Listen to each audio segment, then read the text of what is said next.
Tirik na tirik ang sikat ng araw ng tanghaling iyon. Nasa pangpang ng ilog si Mang Kepweng na nagbabantay kay Lamberto.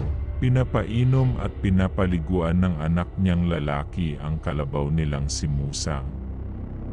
Maya-maya pa ay nagsimula ng umahon sa ilog ang kalabaw.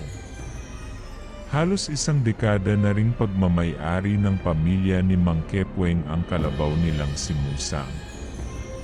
Sa katunayan ay nakakailang anak na ang nasabing kalabaw at libu-libong pera na rin ang nakuha nila rito. Nakatira ang pamilya ni Mang Kepweng sa baryo ng Kamalig na matatagpuan sa bayan ng Sabali. Payak ang pamumuhay na mayroon ang kanilang pamilya. Magsasaka ang kanyang hanap buhay samantalang labandera naman sa kanilang lugar ang kanyang asawa. Sapat lang ang kinikita nilang mag-asawa para sa pang-araw-araw nilang mga pangangailangan at sa mga gastusin sa paaralan para sa pag-aaral ng 4 nilang anak. Si Lamberto ay ikalawa sa 4 nilang mga anak. Nag-aaral ito sa unang baitang sa mataas na paaralan. Ang panganay niyang si Julito ay kasalukuyang nasa lungsod ng Maynila. Nag-aaral ito sa ika-4 na baitang sa kolehiyo at kumukuha ng kursong engineering. Ang pangatlo naman nilang anak ay si Joaquin at ang bunso ay si Melinda. Parehong nag-aaral ang dalawa sa elementarya. Halos 1 taon din ang agwat ng dalawang bata. Dan, mauna ka nang umuwi sa bahay. Pakisabi na lang sa nanay mo na pupuntahan ko si Kumparing Lindo sa bahay nila upang humingi ng tulong. Kinakailangan na kasing maayos agad ang makina. Pagtutukoy ni Mang Kepweng sa nasira nilang sasakyan. Simula nang masira ang luma nilang sasakyan, ay nahihirapan na rin siyang bumiyahe ng pabalik-balik sa bayan. Napatango lang si Lamberto sa ama bilang tugon bago niya iniabot kay Mang Kepweng ang tali ng kanilang kalabaw. Saka ito nagpaalam at umalis. Sinulyapan ni Mang Kepweng ang papalayong bulto ng kanyang anak. Tumigil pa ito at napabuntong hininga bago muling nagpatuloy sa paglalakad hanggang sa nakarating siya sa bukid. Dinala niya ang kanyang kalabaw sa mapuno at madamong bahagi ng lugar. Itinali niya ang tali sa patpating puno ng ipil-ipil at sinisiguradong mahigpit ang kanyang pagkakatali ay saka siya nagsimulang naglakad pababa sa nasabing bukid. May kalayuan ang bahay ng kumpare niyang si Lindo, kaya inabutan siya ng halos 15 minuto sa paglalakad bago nakarating. Naabutan pa niya ang kumpare niyang si Lindo na nakikipag-inuman sa 4 na lalaki na hindi niya namumukhaan. "O pre, napadaan ka?" Malawak ngiti at masayang tanong pa ni Lindo nang masulyapan niya si Mang Kepweng na papalapit sa kinaroroonan nila. Hindi kaagad nakapagsalita si Mang Kepweng at sa halip ay isa-isa niyang sinusuri ang mga kalalakihang kasama ng kumpare niya. Napansin iyon ni Lindo kaya ipinakilala niya ang mga kasamahan niya sa lalaki. Anito ay mga pinsan niya ang kanyang mga kainuman at nagmula pa daw ang mga ito sa katimugan. Niyaya pa ng mga ito si Mang Kepweng na samahan sila at makipag-inuman. Inabutan pa nila ng baso si Mang Kepweng ngunit mabilis naman silang tinanggihan ng lalaki. Ani ni Mang Kepweng, kaya siya naparoon ay upang humingi ng tulong sa kumpare niyang si Lindo. Nang marinig iyon ni Lindo ay mabilis siyang napatayo mula sa kanyang kinaupuan at nilapitan si Mang Kepweng. Inakbayan pa niya ang lalaki bago ito inakay papasok sa loob ng bahay nila. Nakasalubong pa ng 2 lalaki ang asawa ni Lindo, may dala-dala pang mangkok ng pulutan ang ginang. Napangiti ito nang makita niya si Mang Kepweng at sinabihan ang lalaki na mabuti raw at napadalaw ito sa kanila. Ipinaliwanag ni Mang Kepweng sa ginang kung bakit siya naroon. Hindi nagtagal ang pag-uusap nila dahil nagpaalam ang ginang na ihahatid muna nito ang pulutan sa mga lalaking umiinom sa labas ng bahay nila. Samantalang dumiretso naman sa sala sina Mang Kepweng at Lindo. Hindi na nagpaligoy-ligoy pa si Mang Kepweng at agad niyang sinabi kung ano ang kanyang pakay. Ipinaliwanag niya kay Lindo na halos 2 linggo na rin simula noong masira ang luma nilang sasakyan at kinakailangan niya ang tulong ni Lindo upang maayos ito. Si Lindo kasi ay dating nagtatrabaho sa paggawaan ng mga sasakyan, kaya malawak ang kaalaman niya pagdating sa mga ganong bagay, ganon ba? Sage Pier. Pupunta na lang ako sa inyo sa Makalawa. May pupuntahan kasi kami bukas ng mga pinsan ko, alam mo na, family reunion. Usal ni Lindo. Napangiti si Mang Kepweng dahil sa sinabi ng kumpare. Nagpasalamat siya rito at pagkaraan ay tumayo siya sabay sabing, "Iyon lang naman ang pinunta ko rito, pre. Salamat uli. Ingat kayo sa pupuntahan nyo." Paano, alis na ako, maging si Lindo ay napatayo na din matapos marinig ang sinabi ni Mang Kepweng. Pinigilan pa niya ang lalaki at sinabing huwag muna itong umalis at makipag-inuman muna sa kanila. Sa ikalawang pagkakataon ay muli siyang tinanggihan ni Mang Kepweng. Anito, kinakailangan pa niyang pumunta sa palengke upang bumili ng bigas dahil nagkataon na ang araw na iyon ay paubos na ang kanilang nakaimbak na bigas. Walang nagawa si Lindo kundi ang hayaan na lamang si Mang Kepweng. Inihatid pa ni Lindo ang lalaki sa labas ng bahay nila. Maayos din namang nagpaalam si Mang Kepweng sa mga bisitang pinsan ng kumpare niya bago nito tinahak ang daan patungo sa palengke. Pasado 1:00 na ng hapon nang nakauwi si Mang Kepweng, dala-dala ang mga pinamili niya sa palengke. Bukod sa 5 kilong bigas ay bumili na rin siya ng 1 kilo ng isdang bangus at kalahating kilo ng tuyo. Naabutan pa niya ang kanyang asawa na si Alia na nagpapahinga sa sala habang nakikinig sa debaterya nilang radyo. Hinanap din niya ang 3 niyang mga anak at nang hindi niya ito mahagilap sa kahit saan mang sulok ng kanilang bahay, ay saka siya muling bumalik sa sala at tinanong ang asawa niya kung saan naroroon ang mga bata. Sinagot naman siya ng kanyang asawa, ani niya ay tumungo daw ang mga ito sa bahay ni Lola Pasing dahil mayroong maliit na salo-salo na nagaganap sa bahay ng matandang babae. Tinanong ni Alia kung nakapagpananghalian na raw ba ito, kaya sinagot siya ng lalaki na hindi pa. Nang marinig iyon ni Alia ay tumayo ito sa hinihigaan niyang sofa na gawa sa kawayan, saka tumungo sa kusina upang ipaghain ng makakain si Mang Kepweng. Napaupo naman si Mang Kepweng at nang makabalik ang kanyang asawa, dala-dala ang plato na may pagkain ay agad niyang kinuha at pinasalamatan ito.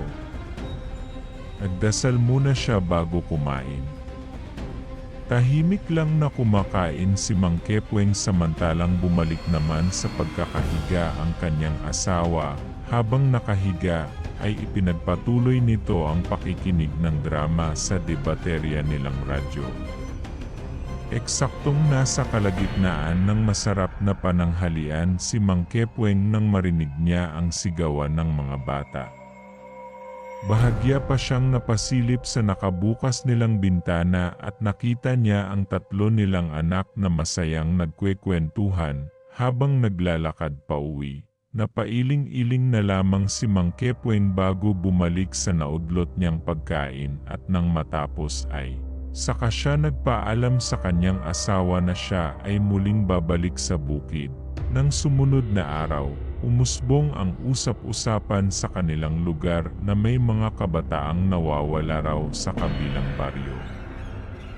Nakasagap din sila ng balita na may mga bangkay din na natagpuan sa kabilang baryo at kalunos-lunos ang sinapit ng mga biktima sapagkat maliban sa wakwak ang tiyan ng mga ito ay nawawala rin ang mga laman loob ng biktima. Sino naman kayang may halang na kaluluwa ang gagawa nun? Naibulalas pa ng isang matandang babae. Ang balitang iyon ay nakarating din sa mag-asawa na Alia at Mang Kepweng kaya pinangaralan nila ang kanilang mga anak na huwag masyadong gumala sa kung saan nang sa gano'y hindi sila mapapahama.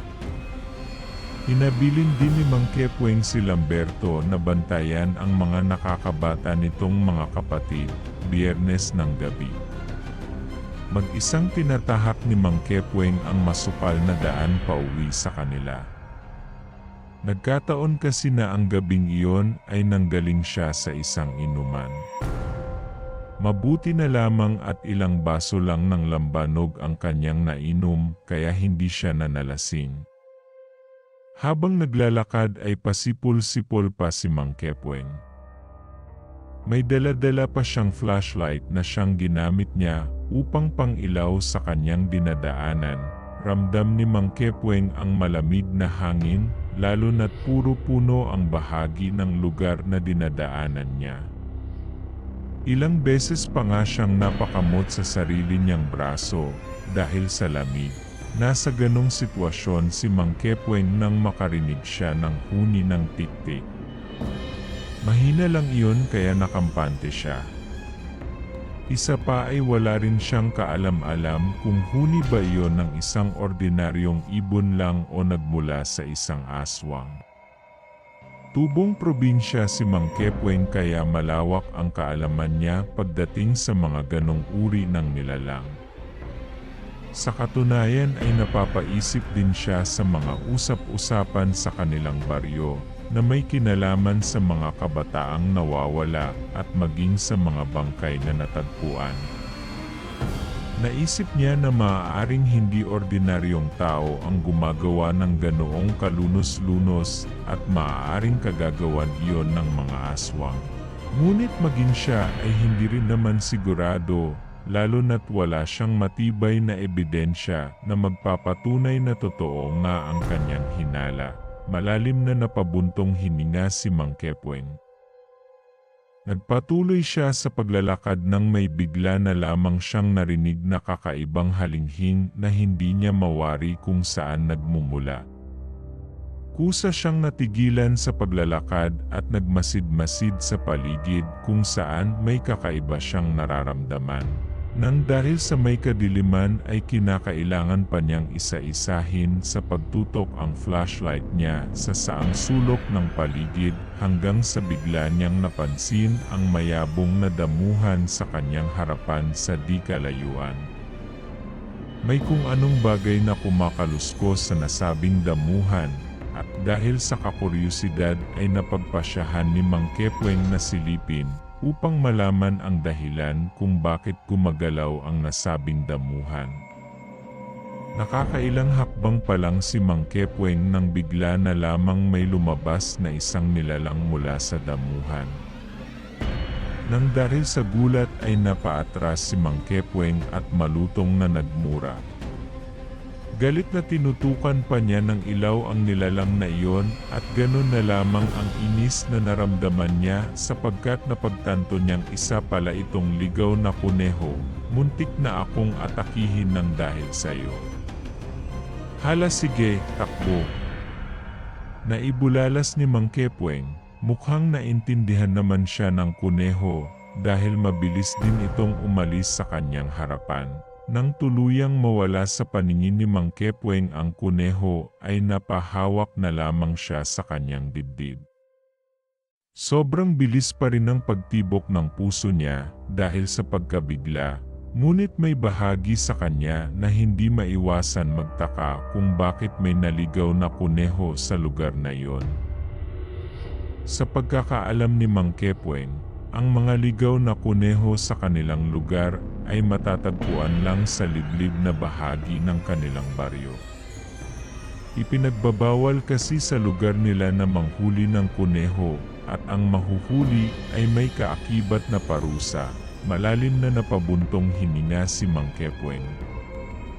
Mahigpit na napahawak siya sa dala niyang flashlight bago siya nagpatuloy sa paglalakad. Maliban sa huni ng mga kuliglig, katahimikan ang bumabalot sa paligid. Tahimik na naglalakad si Mang Kepweng nang bigla na lamang may kung anong nilalang na bumagsak sa kanyang harapan. Nang dahil sa sobrang pagkabigla ay aksidente pa niyang nabitawan ang hawak niyang flashlight. Malutong na napamura si Mang Kepweng at kahit na madilim ay sinubukan pa rin niyang aninagan ang nilalang na bumagsak sa kanyang harapan. May kadiliman man ngunit kitang-kita ni Mang Kepweng ang namumulang mga mata ng nilalang. Maliban doon ay wala na siyang iba na maaninagan pa. Kahit na nakakaramdam ng kaba ay mabilis na napayuko si Mang Kepweng at kinuha ang nahulog niyang flashlight. Sa kasamaang palad ay mukhang nasira niya pa dahil malabo na ang liwanag na nagmumula rito. Hindi pa man tuluyang nakakaalis si Mang Kepweng mula sa kanyang kinatatayuan, ay nakarinig siya ng paglagaspas ng pakpak kaya agad siyang napasulyap sa nilalang na nasa harapan pa rin niya. Nang mailawan ni Mang Kepweng ang nilalang kahit ang ilaw niya ay malabo, doon niya nakumpirma na aswang nga talaga ang nilalang nakaharap niya. Doon niya tuluyang nasulyapan ang nanlilisik at namumulang mga mata ng lalaking aswang. Matulis ang mga ngipin nito at puno ng itim at makapal na balahibo ang hubot-hubad na katawan. Lumikha ng kakaibang ugong ang aswang bago nito inatake si Mang Kepweng. Hindi iyon inaasahan ng lalaki, nagtagumpay ang aswang na makalmot si Mang Kepweng. Napadaing pa si Mang Kepweng dahil sa pinsalang itinamo sa kanya ng aswang.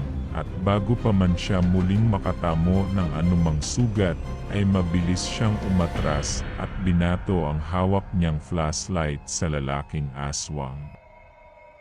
Hindi na nag-aksaya pa ng oras si Mang Kepweng at agad na kumaripas siya sa pagtakbo.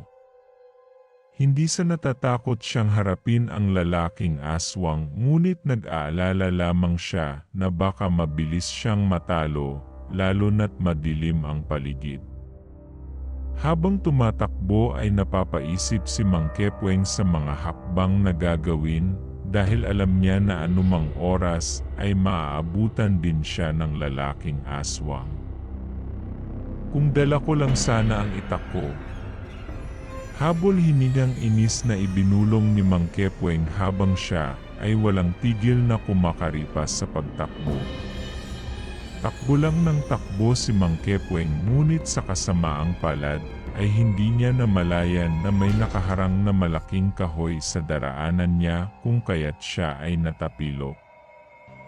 Inis na napamura si Mang Kepweng, ngunit hindi pa man siya tuluyang nakapagpatuloy sa pagtakbo ay isang malamig na kamay ang pumigil sa kanyang braso. Tila pinako si Mang Kepweng sa kanyang pwesto dahil hindi niya maigalaw ang buo niyang katawan. Nanginginig ang buong katawan niya. Tila umurong din ang dila niya dahil hindi niya magawang makapagsalita o humingi man lang ng saklolo. "Pere, gabi na, ano ginagawa mo rito? Ayos ka lang ba? Bakit nanginginig ka?"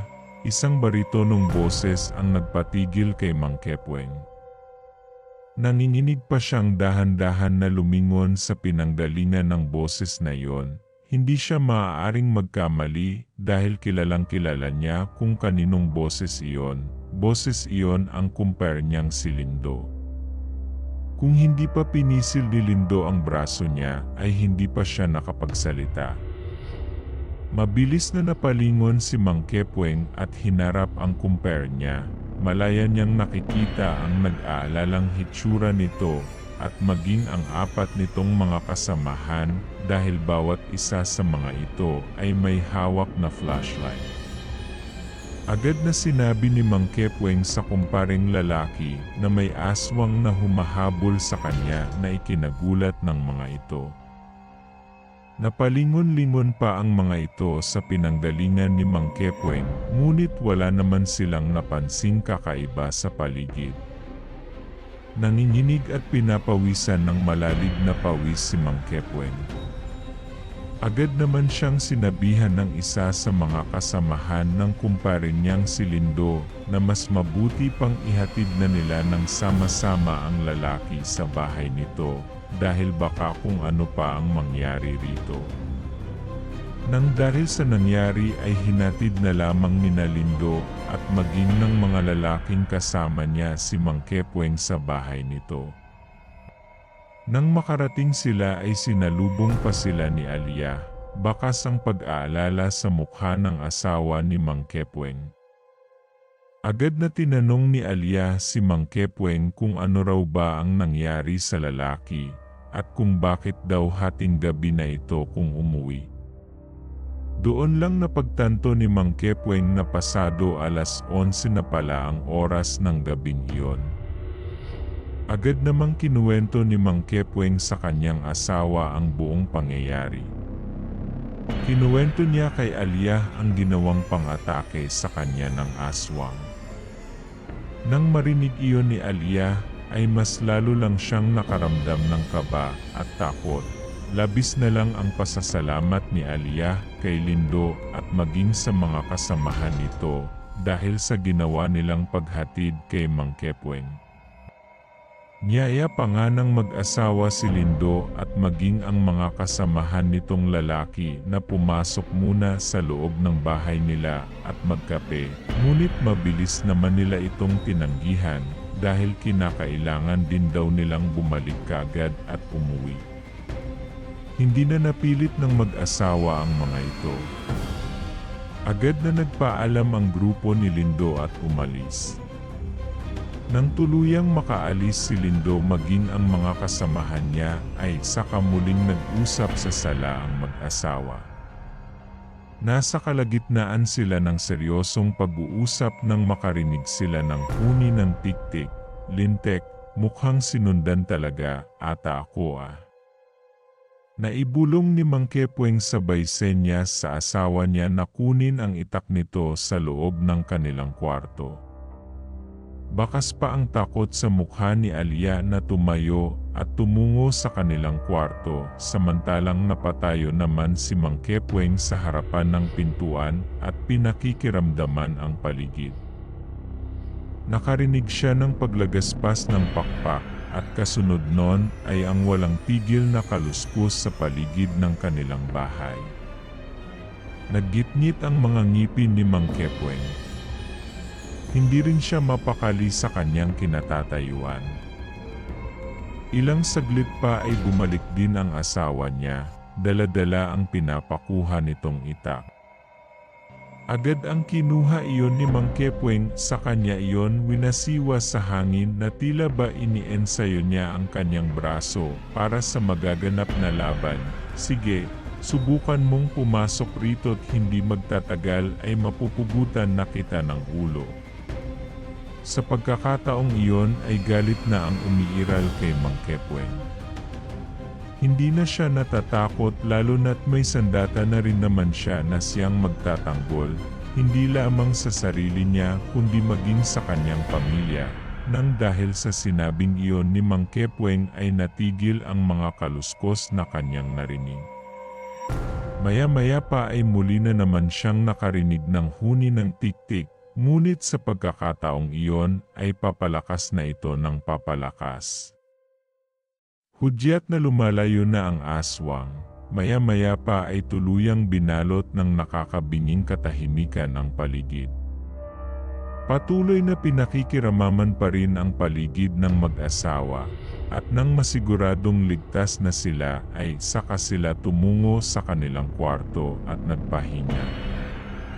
Naabutan pa nga ni Mang Kepweng na mahimbing na natutulog ang tatlo nilang mga anak sa kwarto. Nahiga na rin silang mag-asawa sa tabi ng mga ito. Kinabukasan, isang masamang balita ang naging almusal ng mga tao sa baryo. Isang bangkay ng batang babae ang natagpuan sa liblib na bahagi ng baryo.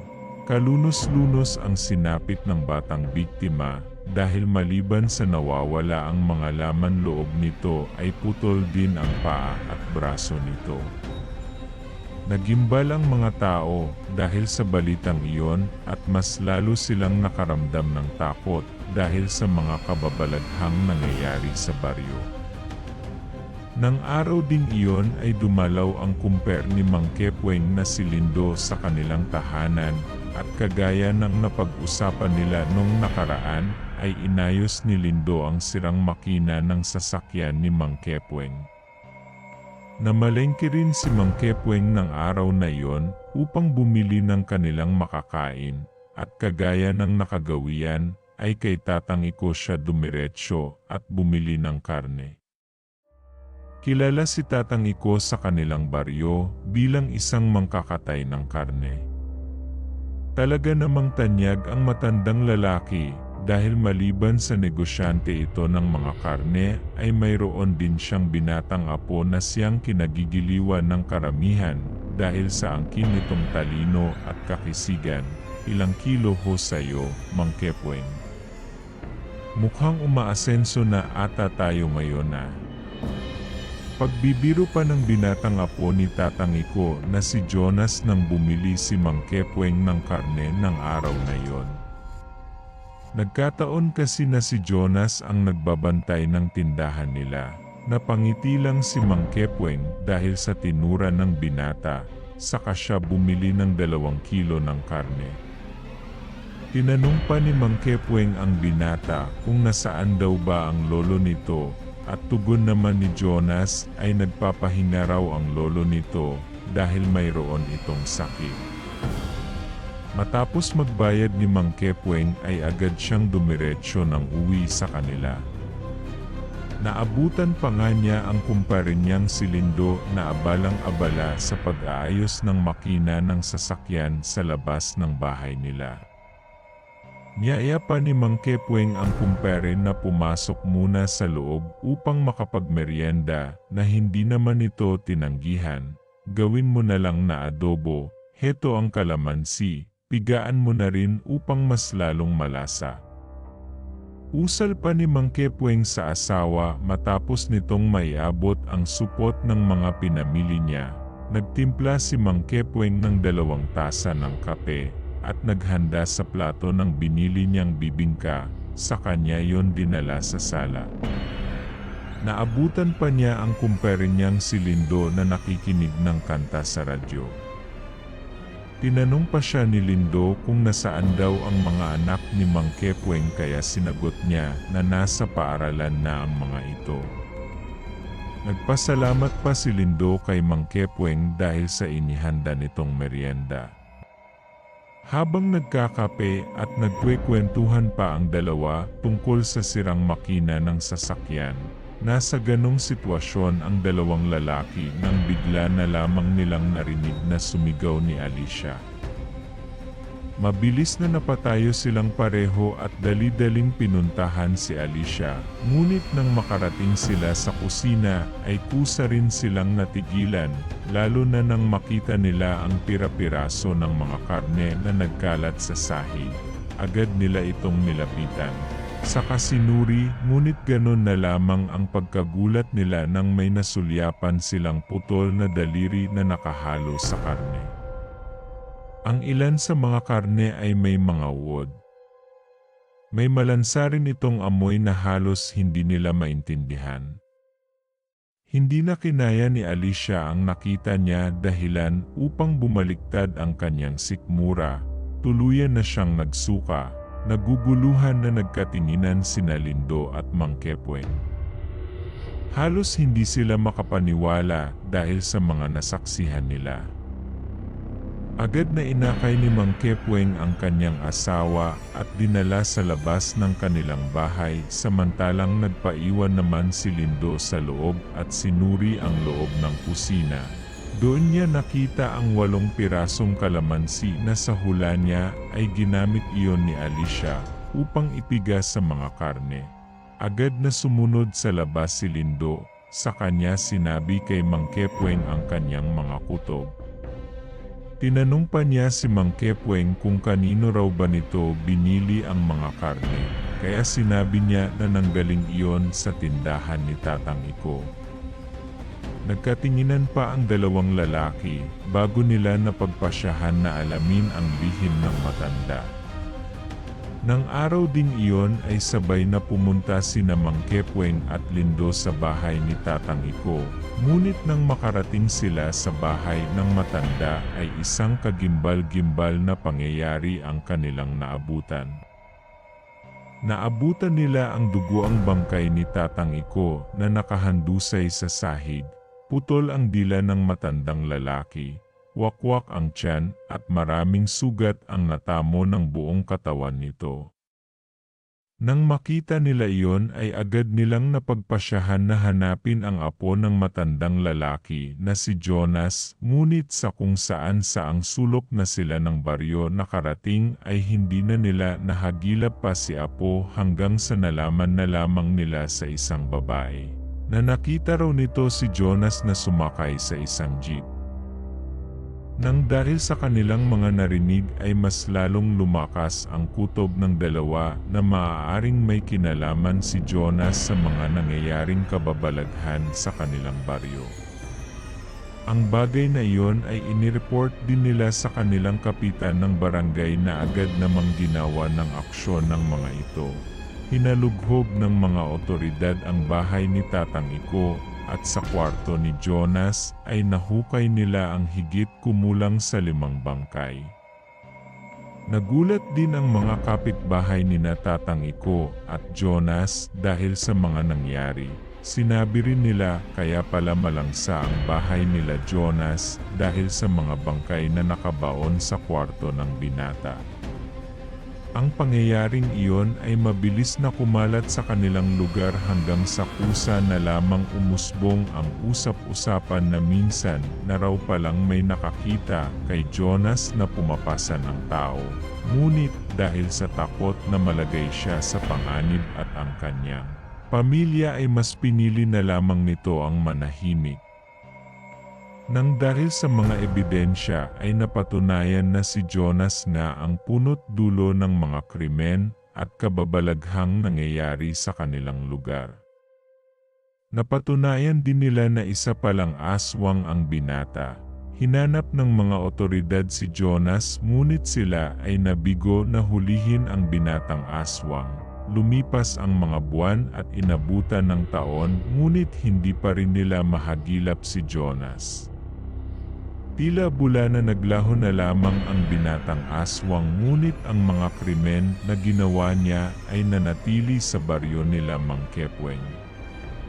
Nabalitaan din ng panganay ni Mang Kepweng ang mga nangyari kung kaya ay kinumbinsi niya ang mga magulang na lumuwas na lamang ang mga ito sa lungsod ng Maynila na agad naman nilang tinagihan ngunit nang tumungtong sa kolehiyo ang anak ni Mang Kepweng na si Lamberto, ay saka tumungo sa lungsod ng Maynila at doon na nagsimula ng panibago nilang buhay.